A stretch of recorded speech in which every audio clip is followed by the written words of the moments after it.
আসসালামু আলাইকুম প্রিয় দর্শক, সবাইকে স্বাগত আবারও নতুন একটি রেসিপিতে। আজকের রেসিপিটা হচ্ছে বিয়েবাড়ির সবজির রেসিপি। এখানে আমি সবজিগুলো নিয়ে সিদ্ধ করে নিলাম। সবজিগুলোর মধ্যে ছিল ফুলকপি, গাজর, বরবটি ও পেঁপে। সবজিগুলো সিদ্ধ করার পরে যে পানিটা থাকবে সেটা রেখে দিব। এখন চুলায় একটি পাত্রে কিছুটা রান্নার তেল দিয়ে দিলাম এবং কিছুটা ঘি দিয়ে দিলাম। এবার পেঁয়াজ ফালি করে কেটে রাখাগুলো দিয়ে দিব। ফালি করা মরিচগুলো দিয়ে দিলাম। এবার সবগুলো একটু হালকা ভেজে নিব। এখানে 200 গ্রামের মতো চিকেন কিমা দিয়ে দিলাম। চিকেন কিমাগুলো একটু ভেজে নিব। এবার পেঁয়াজ ও রসুনের পেস্ট দিয়ে দিলাম। হাফ চামচের মতো গোলমরিচের গুঁড়া ও কাঠবাদামের পেস্ট দিয়ে দিলাম। সবগুলো উপকরণ ভালোভাবে মিশিয়ে নেব এবং সিদ্ধ করা সবজিগুলো দিয়ে দিব।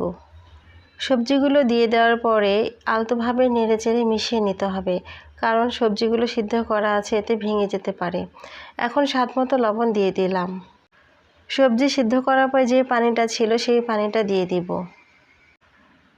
এখন সবজিগুলোকে 5 মিনিটের মতো ঢেকে রান্না করে নেব। এরই মাঝে 2 টেবিল চামচ পরিমাণ কর্নফ্লাওয়ার, পানি, গোলমরিচ ও লবণ দিয়ে একটি ব্যাটার তৈরি করে নেব। এই ব্যাটারটা খুব বেশি ঘন বা পাতলা হবে না, মোটামুটি ধরনের একটি ব্যাটার হবে। এখন সবজিগুলো ফুটে উঠলে এখানে কর্নফ্লাওয়ারের ব্যাটারটা দিয়ে দিব এবং 2 টেবিল চামচের মতো গুঁড়া দুধ দিয়ে দিলাম।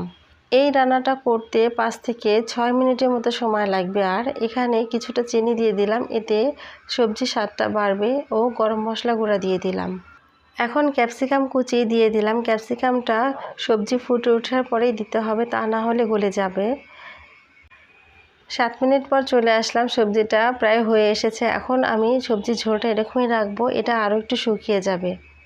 সবজি নামানোর আগে ঘি ও গোলমরিচের গুঁড়া দিয়ে নামিয়ে নিলাম। তৈরি হয়ে গেল বিয়েবাড়ির শাহী সবজি। যদি রেসিপিটা আপনাদের কাছে ভালো লেগে থাকে তাহলে কমেন্টস করে জানাবেন। আজকের মতো এ পর্যন্তই, আবার অন্য রেসিপিতে দেখা হবে। সে পর্যন্ত আপনারা ভালো থাকুন।